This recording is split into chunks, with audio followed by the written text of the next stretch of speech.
Pam,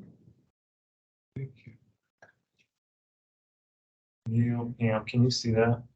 Yes. And Drew, there is a question in here. Someone's asking, you sent out the information. Yeah, so after the meeting, so I'm recording the meeting in addition to the PowerPoint, in addition to a couple other attachments will get sent out probably like a week after. It takes us a minute to convert the recording to something we can post on YouTube, so we can send the link out. So yeah, within a week, we'll send everything out. All right, well, welcome, Drew Williams with Summit DD. We'll go ahead. We have quite a robust agenda, so I'm gonna try and get through it within an hour, respect everybody's time. Here's the agenda that we sent out. All right, so I want to talk about local billing. We are finally moving towards transitioning local billing to Britco. If many of you will remember, we have been attempting to transition from Gatekeeper to Britco for now about a year and 9 months. We made the transition internally earlier in the year. That went well, and so now the external facing part of Britco and the local billing side is really where we're going next. So I know we've communicated this information to folks who are currently authorized and billing local, but effective November 11th, billing for locally funded services is going to occur in Britco. So any billing that you're currently doing in OhioDD.net, effective November 11th, you're going to then do that in Britco. The reason we made the decision to make it on the 11th is that we all know that the 10th of each month is important for processing. So we wanted to allow that to occur in DD.net as normal, and then we would switch over to Britco. November 11th is a Saturday, just so everybody's aware of that as well. This just once again does not impact anyone who is enrolled on waiver. This is only local billing that's occurring through DD.net. So for those where you're billing MSS or EMBS, that none of that's going to change. This is just situations where you're submitting claims through DD.net. So continue to bill as you would through the end of day, November 10th. All right, so we are hosting several trainings to talk about the new process, provide resources, provide guidance on how to bill in Britco. Those emails have already gone out to all providers with a current local authorization. There's about 167 or 189 of you that are currently with a local authorization who have been billing. And then I would just say, if you are providing local services and billing in DD.net right now, I would strongly encourage you to attend one of the trainings. If you can't, based on the dates, they will absolutely be recorded. We will send out all the information and we'll post the trainings, but the trainings are going to be interactive. We're going to help people set up accounts. We're going to log in. We're going to do a bunch of stuff that I think will be helpful in facilitating billing in the system versus just watching the recording, but understand that, you know, there's a lot going on. Services have to be provided. People's schedules may not be able to accommodate the trainings. So we will absolutely record them. And we will post them and send that out. We're also going to have Q&A sessions 4 to 6 weeks after the launch to review any issues, follow-up questions, people that may have done something and, you know, something happened or it's not working. So we'll do a bunch of follow-up in addition to all the typical local billing support that we provide through provider relations as normal. That will all still be here as well. And we'll have more capacity for local billing support kind of those first 2 weeks after launch as well. All right, so though we're switching to Britco, the process for facilitating payments isn't going to change. Local service are still going to be administered through the county fiscal office. I recognize I put checks. This now includes direct deposit with the addition of Munis and the vendor support service portal, which now allows you to receive direct deposits from the county. But the Summit County Fiscal Office is still going to be our fiscal office, still going to issue checks or direct deposit. Processing timelines are still going to remain the same, which the county has consistently articulated. When they get the invoice, they want to pay out within 45 days. I recognize in many cases it's much sooner, But from a county perspective, it's not, they're still within their general timelines if they're paying within, that 45-day mark. Here on the PowerPoint is a link to the trainings, the dates, in person, virtual, trying to make it as comfortable as possible for you guys.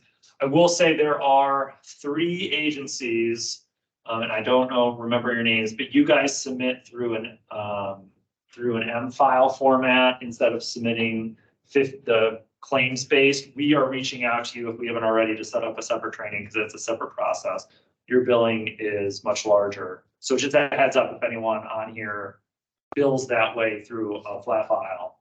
We'll be reaching out to you if we haven't already to set up a separate training because that's a different process. And these trainings won't discuss that. That is for everyone else who's just submitting individual claims. Any questions on local billing and the training and the switch to Britco before Kathy talks about our next favorite topic, which is the Ohio ISP?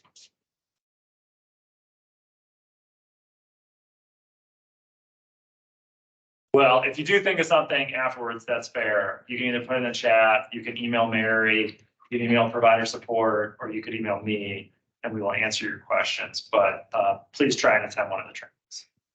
All right, Kathy. Britco adjacent. I only have this. This is all. You don't want the power? I don't need the power. Powerful enough. Look at this. OISP. Just a small update with the OISP. We are in process of getting ready to transition over. So it says if they're a pilot group of 10 SSAs are testing in September, they happened to get trained immediately before this meeting. So they got the training today. This really shouldn't affect providers that much at this point. There might be some questions that they need to ask, but right now it's not going to be sent out to you in OISP format. This is kind of for them to test the system, but they may be reaching out to ask a few questions for things that are in the OISP that aren't necessarily currently in our ISP. The training will roll out to the remainder of the SSAs in October, and they will be doing plans for spans that start in January. And so we'll be taking 2024 to kind of do the whole conversion for everybody.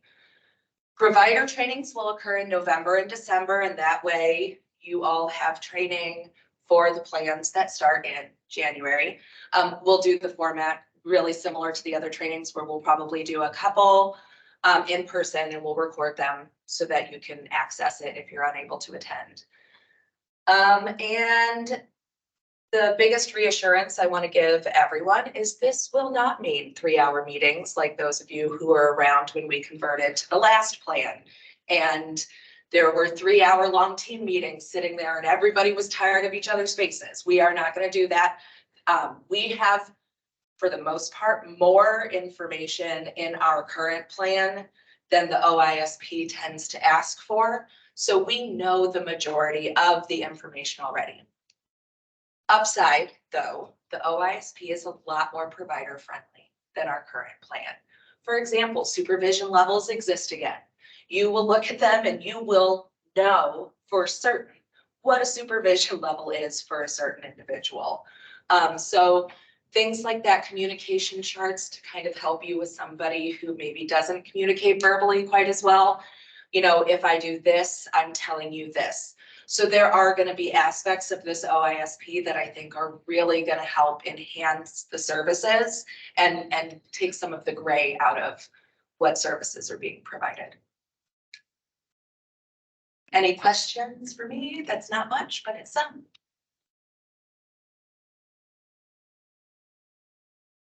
Thanks, Kathy. Thank And you. on the training side, we will get those dates out here in the near future. The way we were kind of dealing with this is dealing with local billing, getting those trainings set up, getting those out, getting people registered for those, and then we'll launch and put out the dates for the Ohio ISP training once we kind of get moving on local billing.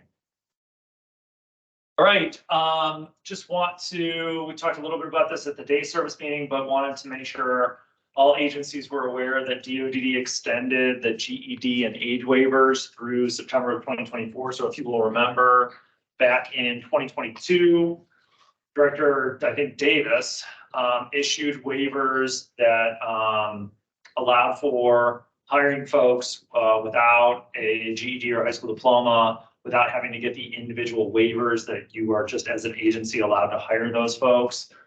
In addition, they created a new type position called a DSP assistant who could be 16 and 17-year-olds. And that all occurred through this directive from Director Davis, was extended by Director Houck, and now has been extended again. So it's going through September of 2024. You can continue to employ staff who don't have a high school diploma or GED. Those hired while the waiver is in place can maintain employment with the current agency. So don't have to worry about if for some reason the waiver is not extended or this doesn't become part of a revision in the provider certification rule. If you hire them and they maintain employment with you, you can keep them for as long as you and them want to be associated with each other. Just a reminder, staff without high school diplomas or GEDs cannot pass medications. They can't be certified. And that is a nursing rule, not a DOD issue. We've been asked that a few different times relative to the likelihood of that being changed. I generally do not believe the nursing board is moving in that direction, but certainly maybe over time that will change. All right, the age waiver allows 16 to 17-year-olds in the role of direct service assistants always have to be working with someone who is a full-fledged DSP over the age of 18, and they can't perform intimate personal care nor be certified to pass meds. So they companionship, helping out in the community, all of those things, certainly available for those in this DSP assistant role. I have linked both the age waiver and the high school GED waiver to this PowerPoint that we'll send out. They were also included in a Monday memo 3 weeks ago as well. Any questions on either of those waivers?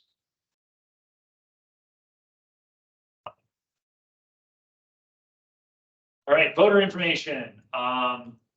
So obviously we have an upcoming election in November.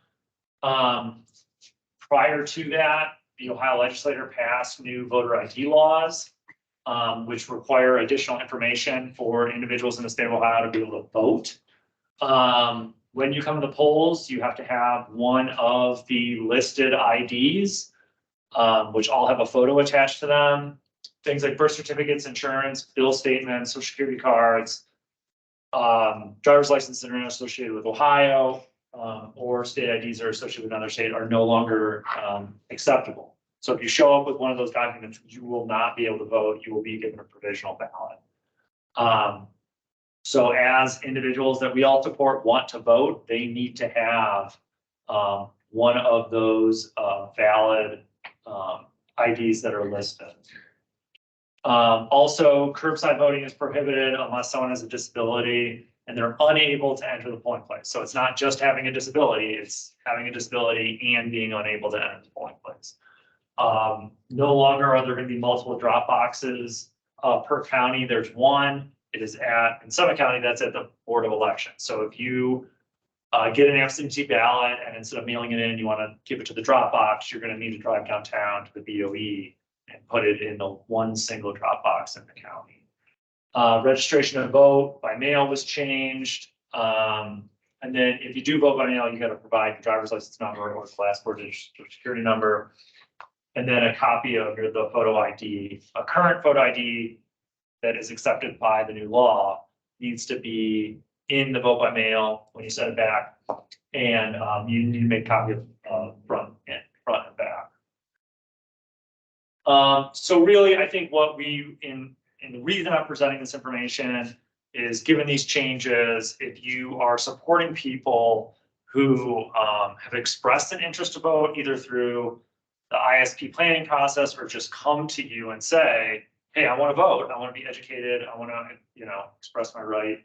I would encourage you to help them contact their SSA. Their family can help them contact their SSA. If they ask you to, we encourage you to help them to just talk about what are the voting requirements, what might need to be done to be able to vote legally in the state of Ohio. And ultimately, based on your role in supporting that person, you helping them go get a new state ID or whatever is needed for them to be able to vote is something that we may ask you to help with, specifically residential providers, if that person wants to vote. All state IDs are free, effective April 7th, and can be obtained at the PMV. I linked to an article that we published on our website that has additional information plus links to BOE relative to the new voting guidelines. Questions?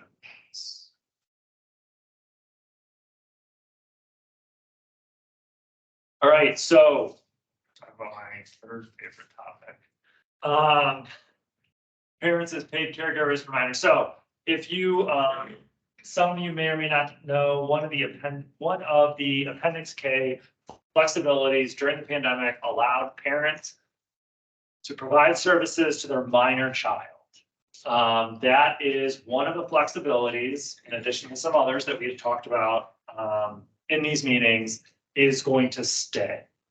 It is working a little bit differently than traditional permanent flexibilities that are occurring in the DoD system. In all others, DoD is writing a rule, they're creating a new service, whatever it may be. In this case, Ohio Medicaid has written a rule that will allow parents of minor children to be their paid caregiver, which is different than any other situation that we currently have in the state of Ohio. The way it will work is, and it's in public comment right now, but basically, if you go on the Ohio Department of Medicaid's website and look at the rule, I think it is pretty safe to say what is written there is ultimately going to be the final draft. It does not appear that there is much appetite to make significant changes to that rule based on public comment that has been submitted. So it will allow a parent with a child with extraordinary needs, assuming no other willing and able provider is available, to provide up to 40 hours of HPC. So how that's going to work is county boards are going to complete an assessment to determine if extraordinary care exists. We're obviously going to work to identify a current certified willing and able provider. If no willing and able providers found, a parent can be employed as an agency, employed by an agency to provide that care. They can also become an independent provider and provide PDHPC through the FMS, but they can't just be a regular independent provider. They have to provide PDHPC through the FMS if they are an independent provider. So, there is a lot that we need to work out, specifically how we talk about willing and able providers and how we kind of have those conversations around what is willing and able provider. Do parents see that provider as willing and able? There's a lot that we have to work out process-wise across the state of Ohio to effectuate this new rule. I will say from our perspective, one of the things why I put this on the agenda, in addition to just communicating it, is, talking about all of the traditional requirements of being a paid Medicaid provider are still going to be in place. This doesn't change the relationship between being a paid provider and compliance. And that ultimately is something that we want to continue to stress. We're here for support, but if you as an agency are going to potentially hire parents to provide services to their minor children, things like all the training requirements to be a DSP are still in place. Documentation, MUI, rights restrictions, all of the things that you currently hold your staff to account for are still going to apply. Just because it is a child does not mean that while a parent is getting paid, that they're going to be able to pick them up if the child doesn't want to be picked up. MUI. So all of those things that maybe we do as parents that we just do to effectuate life. Some of those things may be an MUI. And they may be a rights restriction. And so just being very cognizant of that paid provider relationship is going to be very important. We will obviously talk about this more as that rule comes into place, the assessments, and kind of how we're going to do our best to implement this this new process here in Summit County. But just wanted to put it out there, and also wanted to just kind of briefly talk about all those requirements that are still going to be applicable that a parent may not necessarily think about as being a paid provider. So before I move on to that, talk about residential agreements. Any questions on that? Do we have anyone here in the room today from provider support? I mean, Other than you. oh, no. No, Mary's not here today, which is why I'm running the show, but yeah. Just curious.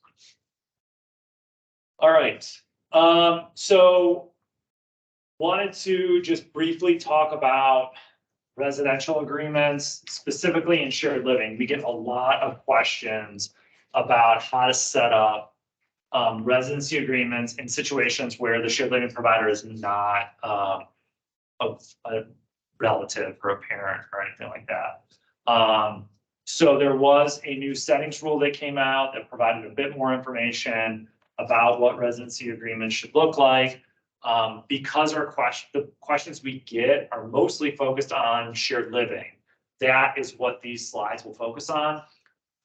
I will say, heads up, there is a lot of detail on these slides. It is not my intent to go through all of them, but we put all of this detail in the PowerPoint so that folks who had questions could go back to the PowerPoint, use the PowerPoint as a reference guide in situations where you are supporting shared living providers and need to ensure that a residency agreement exists. As you will see in the bold section, for all non-related situations of Ohio shared living, there has to be a residency agreement. And so that's going to really talk about the terms and conditions of living in the home, setting practices and procedures, ensuring that they have the same rights of, moving in and out of the home, all of those things as anyone else. So right here, we just have some things that are required as part of the residency agreement, explanation of the relationship between the landlord and the provider, talking about whether the individual may choose a different provider and still remain in the home, around, what you as a landlord are responsible for, which would obviously be the shared living provider, and those kind of requirements that you have, statements around what access you'll have to the home within a reasonable amount of time. It's essentially a lease without it being a lease because of the relationship between the shared living provider and the individual. So then there's things relative to based on the individual's ISP, if it's not otherwise in the ISP, rights that the individual has relative to selecting roommates, if that's an option, privacy and security, obviously right to decorate their bedroom how they see fit, having visitors in and out, and then obviously freedom to control their own schedule and activities, and then obviously access to food anytime. Now, obviously, if there are things within their ISP that would dictate some of those things, that ISP is going to override these things. And some of those things may be rights restrictions that would go through the Human Rights Committee. You would obviously be aware and supporting the team and the person to implement those. Around rent. And then we'll say some of the questions we get is like how to set rent. It needs to be reasonable to the area and kind of the accommodations that are available. So, a room in a house, you know, in Cuyahoga Falls, $2,000 a month is, you know, unreasonable. So those are the kind of things and examples we get. There is a website, we will send it out, that helps you see fair market rent values across Akron, in addition to Summit County. So if you are starting to think about what rent is, and you're renting essentially a room, and you know, average rent in Akron for a 1-bedroom apartment, fair market value is like $839. You know, you can start adjusting that based on what fair market rent is. So we want it to be fair based on community standards, and then obviously based on, you know, if there's additional accommodations, like, you know, if they have a car, garage space, all those things can influence, you know, the rent amount. And also then, you know, things like, you know, there's room and board, you know, those kind of things, food, stuff like that. And then obviously you can't charge for anything that's reimbursable under the Medicaid program. So obviously your services in Ohio Shared Living provider or as an agency can't be part of how you set rent. Individual specific things like household goods. And then obviously the individual has a right to terminate the residency agreement, 30 days or 5 days if there's a violation. And then on the same side, you have the same thing as well. You obviously can give a 30-day notice, but also that you have the right to terminate these agreements as well. So this is all set up within the suitability rule. We will link to that rule when we send this out.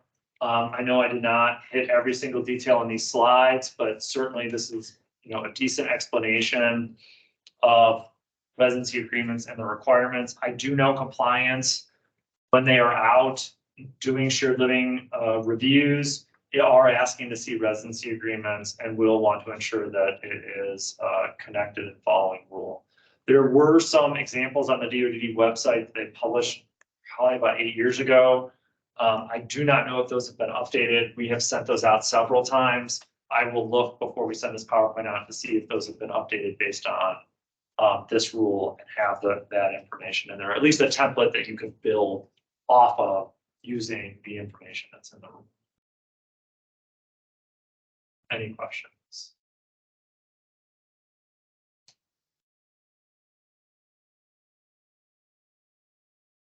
All right, so also wanted to talk about personal funds, and we're going to talk about this area for a couple of reasons. Across the state, there has been an increase in citations, specifically in the personal funds area, and DOD has articulated that this is going to be an area that they're going to focus on during reviews. So we thought it would be a good opportunity to just kind of talk through personal funds, how to manage personal funds as a provider, so that you guys are set up to hopefully not be cited during a review. So when it comes to personal funds, what that defines is earned and unearned income. And that can go from Social Security, stuff they get from their job, gift cards, anything like that where they have income coming in. You know, there's a, you know, EBT, anything that is that's cash values. All right, so anytime a provider who's being paid helps a person engage with their funds, and that we have some listings of examples, and that can be, you know, an HPC, drop an HPC provider, and you know, a family member gives the person $20 to go out to lunch while they're out doing stuff in the community.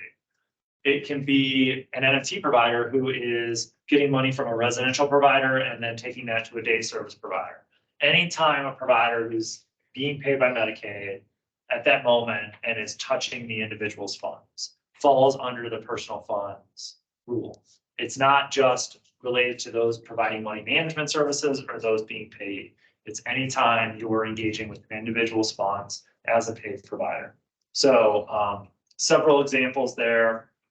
You know, we used to do this all the time when we did services, when we held money for people, or some DD bus drivers got money from residential agencies to give it to us as day service staff, and back and forth. And I'm positive it's occurring essentially in the same manner now.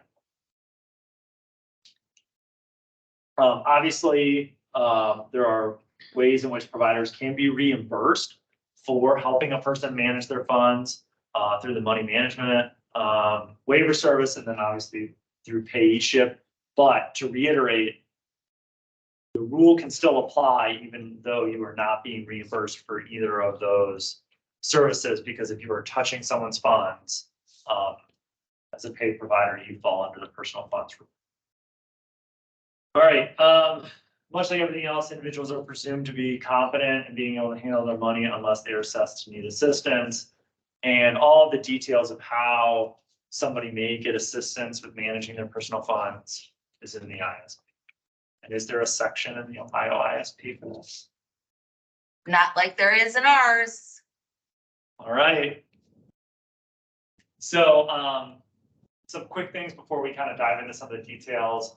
Providers and their family members can't accept gifts or loans from an individual served. Providers and family members cannot buy items or sell items to individuals without prior written approval. And then providers can't use an individual's funds to cover the cost of another individual. Now, on that note, I recognize, like with grocery shopping, somebody will pay for this, they'll pay for that, and then they kind of all work it out. That's not what we're talking about here. We're actually talking about Johnny is actually covering something for somebody else, and there is no process for reimbursement. All right, couple timeline things relative to when you deposit, how quickly people should have access to their money. And then obviously, you as a provider and the individual's funds cannot be commingled. That's different than having a bunch of individuals having their funds commingled that you have accounting for. This would be yours. You say you're a shared living provider and the person has the same bank account. That is prohibited. So obviously for each account, you're going to maintain a written or electronic system of accounting for that. There's the requirements for that. We'll get to a couple ledgers that DoD has pushed out that can help you do that, and it can allow you to do that electronically, or you can print it out or fill it out and then sign it. So obviously checking savings, cash accounts. This also includes gift cards. Gift cards need to be accounted for as well. So, one of the things that people are being cited on is that Johnny gets a gift card at Christmas. It's $50. Then there's no other tracking of the spending of that gift card or the balance of that gift card for a period of time. It has to be tracked every 30 days, which means calling the organization that manages the account of the gift card to determine the balance every 30 days. And that is where providers are getting cited, is they know Johnny got a $50 gift card, helping to manage that, and we don't call every 30 days. We don't have a log sheet for it, and we're not checking every 30 days. I understand that feels excessive, but it is part of the rule, and it's where people are being tripped up because they don't think about it. They think of a gift card as a non-cash entity that a person has. So for instance, if Johnny takes that $50 gift card to whatever, Foot Locker, and spends $20, you would document that on the ledger. We'll talk about the ledger here in a minute. And then the next 30 days, if they don't use it, you'd call, verify the balance, and then document that. So that's kind of what is in many cases tripping people up, and I can absolutely appreciate that. But it is something that if an individual is getting gift cards or Visa, cash cards, whatever it is, you're going to need to check those balances and document just like you would with checking accounts, savings accounts, EBT, stuff like that. Obviously, yeah. Just for clarification, so even if the gift card is on their person, it's on them?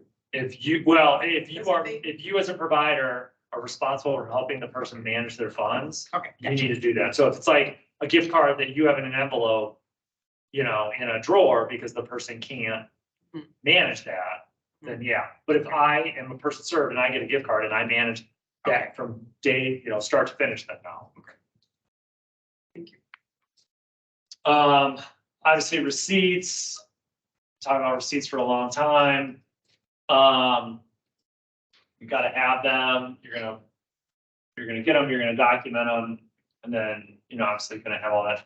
Obviously, there's gonna be things that you're gonna go to, that there aren't receipts, so then you'll just want to document what occurred. So like obviously like a laundromat, something like that. So you can just write that out. Or if the person is allowed spending money, you can also, do it that way as well. So if a person can manage $10 on their own and you, in this example, go to the county fair, then, the person may not need receipts for that because in the ISP it articulates John can have $10 spending money without receipts brought back, but you would just document it that Johnny had $10 and spending money, and then, everybody would move on. Just talked about pocket money. And this is also something that we see, is the provider should not routinely pay for things, for the person. They assist the person to pay. And if a provider does, they should get reimbursed. And this kind of covers two things.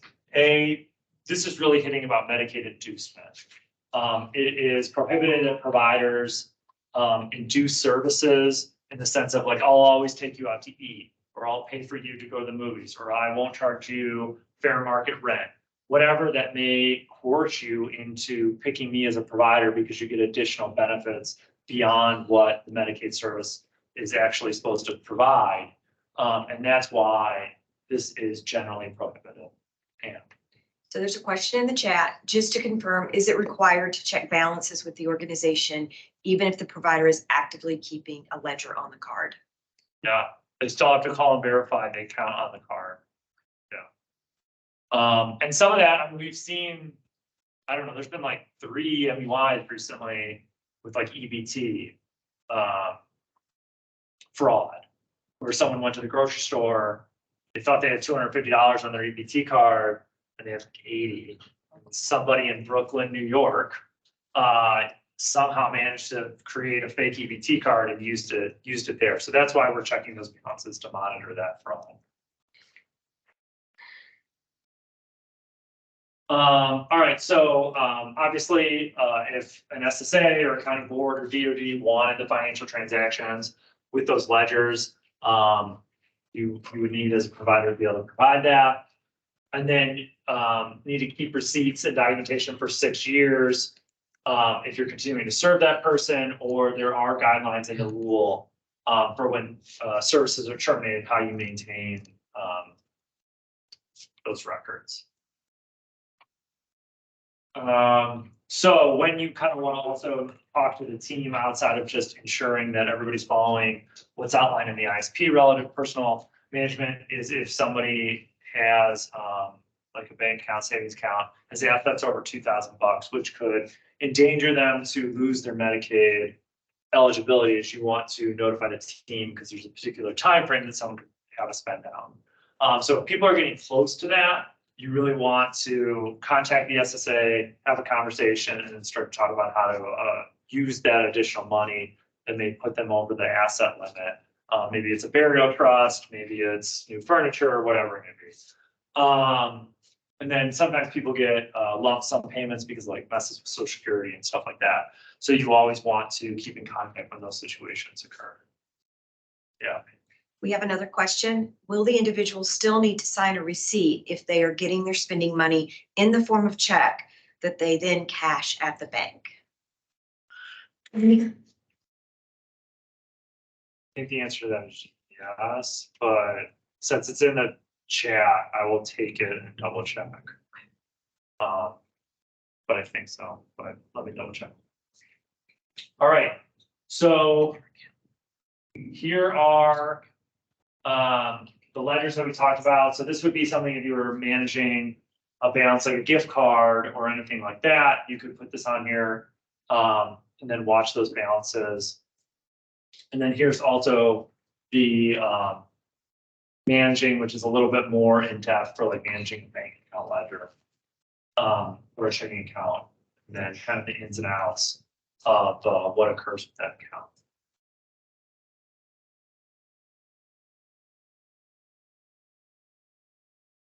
Like I said, we'll link to the rule when we send this out.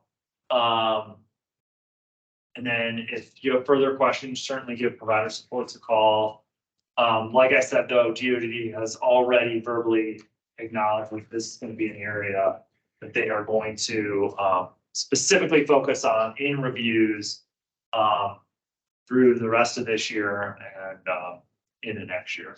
And so if you have questions about how to help somebody manage their funds, if that's a responsibility you have as a provider, or you want more, you have questions about what's in the ISP, whatever that is. I mean, I think it's really important that then you reach out to the SSA and just have those conversations so everybody's on the same page. Maybe something's not clear. Maybe there's, just whatever could be going on. People are dynamic. There's lots of stuff that can happen, but making sure everybody's on the same page relative to how to manage someone's personal funds, which is really important, is totally worth the team conversation at any point in time to make sure everybody's on the same page. All right, so yeah, questions relative to that, you can just contact provider support. All right, I am going to now introduce Wayne, who's going to talk a little bit about MUI.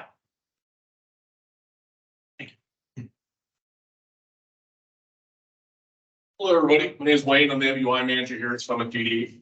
And I just want to talk a little bit about the rising occurrence of neglects we've seen over the past couple of years within the county.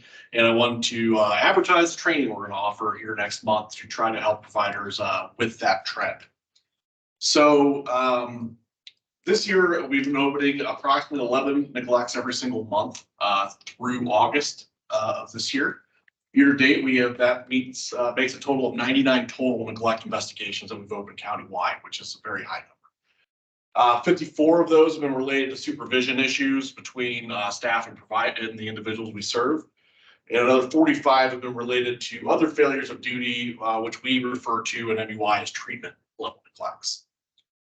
The major causes of the supervision neglects with providers we've seen are staff sleeping, abandoning their shift without proper relief, or otherwise just not knowing or understanding what the supervision needs are as outlined in the ISP. When we're looking at those treatment neglects, the major causes we've seen with those have been medication errors that have caused significant harm or imminent risk of significant harm, and also not following medical plans, post-hospitalization, or if somebody has dietary needs, things of that nature. So given all of that, my IA analyst, Matt Klink, has put together a training specific to neglect that we're going to offer next month. That training is going to focus specifically on how to identify neglect, what neglect looks like in the real world, and then we're going to offer some strategies and discussion on how to prevent the different types of neglects that we commonly see here in Summit County. So save the date. We're going to have that training on October 27th. At 10 a.m. We'll do it as a hybrid training, so you can come here for the training if you'd like. It should be actually in this room as well, or we'll host it virtually. I strongly encourage you send MUI contacts here, or anybody that might do investigations for UIs or MUIs with your agency. If there is high demand, or if there's conflict with that date and time, we're open to scheduling more dates and times as well. So this is kind of a feeler to see what the interest is with the group. The sign up will be going out in the next week or two with the quarterly MUI e-newsletter that I issue out. That should go to all MUI contacts for agencies and all independent providers in the county. If you don't know what I'm talking about with that, because you're not on our MUI contact list, you can email me to ask to be added at W Hershey, and that's WHERSHEY at summittd.org, and I'll make sure you get added to the distribution list. We offer a lot of preventative information in that newsletter, and we offer trainings and things of that nature. So it's a good way to kind of have the pulse of what's happening in MUI land. So we'll put that out in the newsletter, and we'll also add it to the training website on our provider website. So that way the link's there as well for people to sign up with. So just want to kind of give everybody a heads up about that. We want to really try to proactively address this and support providers so that we can get these neglect numbers down. I think we had a record year for neglect as compared to the last 4 or 5 years last year, and we're trending higher this year, unfortunately. Any questions? So we have a question in the chat. Wayne, how do you expect the addition of more specifically detailed supervision levels into the Ohio ISP to affect the frequency of neglect MUIs? It's a good question. So I think from an NUI perspective, we're very excited to have supervision levels be more directly stated in ISPs, because right now I think sometimes it's kind of reading between the lines and trying to figure out what they're supposed to be, right? So I think the same struggles providers have and their staff have with that, we as investigators have as well when we're trying to figure out what you were supposed to be doing. So I'm hopeful that with the new ISPs that come out, it'll be much more directly stated so that we can all look at that support and understand it the same with each other. So I'm hoping that'll reduce it as well. But I do think a lot of it comes down to the quality of training DSP get. We see a lot of read and signs with ISPs, and read and signs are not a very effective way to train staff on the supports and services they're supposed to provide, because there's a lot to do as a DSP. There's a lot of different trainings and certifications you have to get when you're onboarded, and that ISP is just going to get looked at, signed, and moved on. So we really hope that, along with being more clear with the supports of the new ISPs, that we'll really look at better training and more hands-on for the staff as well. And I'm open to ideas from the MUI perspective to help with that. I know SSAs have been more than open to help with that as well when I've talked to them. So just reach out and talk to the SSA if you need some help. Any other questions? Well, thanks for your time. Yeah.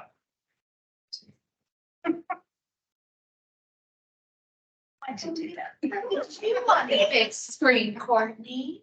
Hi, everyone. We just wanted to take a few moments to introduce Courtney. I'm going to let her tell us a little bit about herself and what she'll be doing. But I do want to say, I want to put a face with the name, because Courtney and myself will be reaching out to residential providers to update our residential information. This information is not to circumvent or supplant the free choice provider process. That is always the way we want to be looking for service providers for residential services. However, having this information will assist us in making sure that we're finding roommates that are good, successful matches for folks, and will just assist in our process to move it along a little quicker. So Courtney, you want to tell us a little bit about yourself? Sure. Hi, everyone. My name is Courtney Verstra, and I have been an SSA for about 5.5 years at Summit ED. I'm still in SSA, but I have a new assignment now, and that is the residential assignment. And I believe you were familiar with working with Tania Means previously, and I'm doing that position now. So please feel free to contact me. I look forward to having good conversations. I think we've probably connected. And as Pam mentioned, this is not a replacement of the free choice provider, but often people are looking for emergency respite or not having much traction with the portal. And this is just a way to help find good roommate fits, good places to live. And that's what I'm here for. So, Welcome. Look forward to working with you. oh, and we are going to be contacting you. You'd mentioned that, right? Yes. Okay, All right. Thanks, Courtney. thanks. All right. I am going to stop sharing my screen because Joe. Oh, so I'm going to stop sharing my screen because Joe Franco is joining us virtually, and he is going to provide an update on the free choice of provider work group that we talked about probably a couple meetings back. So I'm going to turn it over to Joe. Okay, good afternoon, everyone. And again, thanks for spending part of your day with us. I had indicated at a recent agency meeting that we were looking to review our free choice of provider processes. So I wanted to provide you with an update on the progress of that review. The first steps that we've taken has been to identify and then map the different methods by which individuals are connected with providers. And I know that you are all aware of the portal. Pam and Courtney just referenced the portal as a significant tool in making those connections. In addition, we were looking at the different methods that are supplemental to the portal. And by that, I'm referring to, so for example, there's an individual that needs emergency respite, and the timing of the portal is not going to be effective in meeting that emergency need. Or perhaps there are individuals or families that are already familiar with a specific provider, and they would like to be connected with that provider, with their family member. So, there are actually several different supplemental processes by which at times individuals can be connected with providers. And so we're taking a close look at all of those methods, all of those different ways that can happen.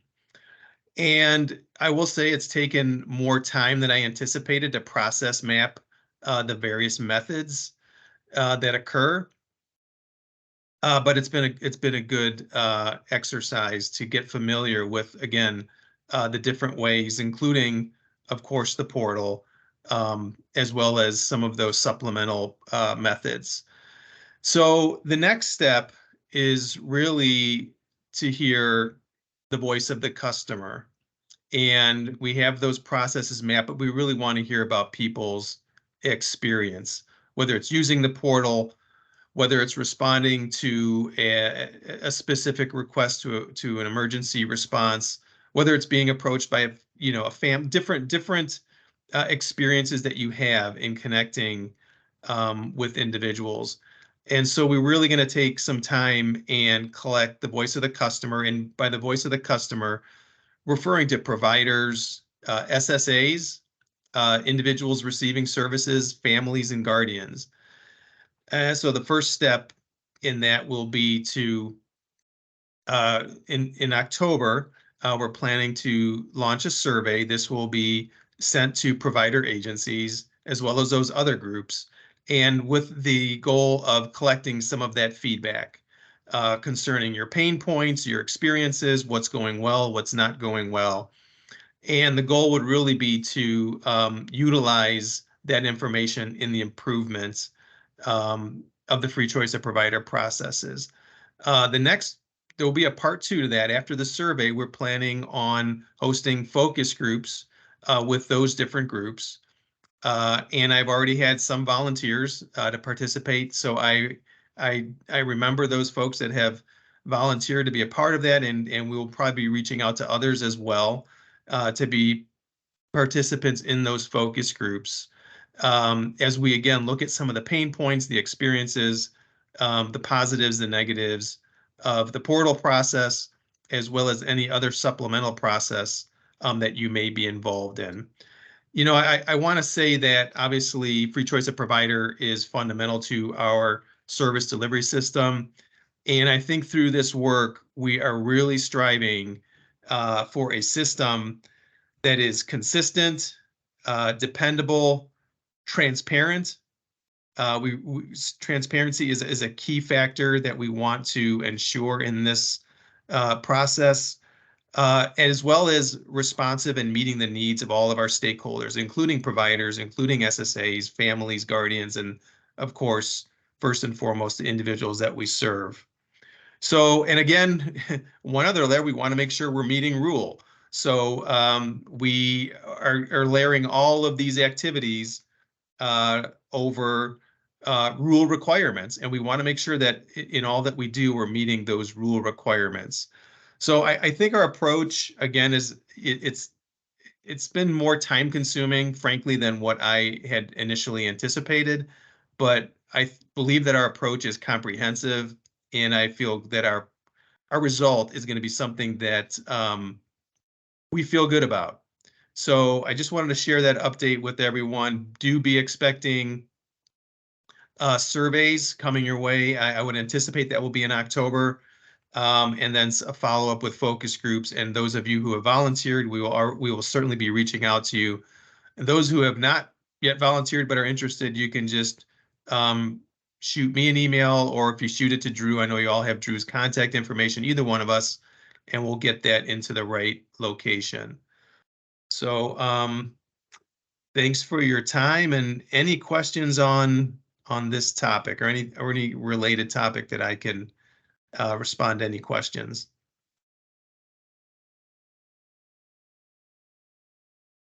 All right, Drew, I'll turn it back over to you. Hey, thanks a lot, Joe. All right, so that's our agenda today. If anyone has any questions, I'll be happy to stick around and answer those. You can throw them in a chat, you can ask them.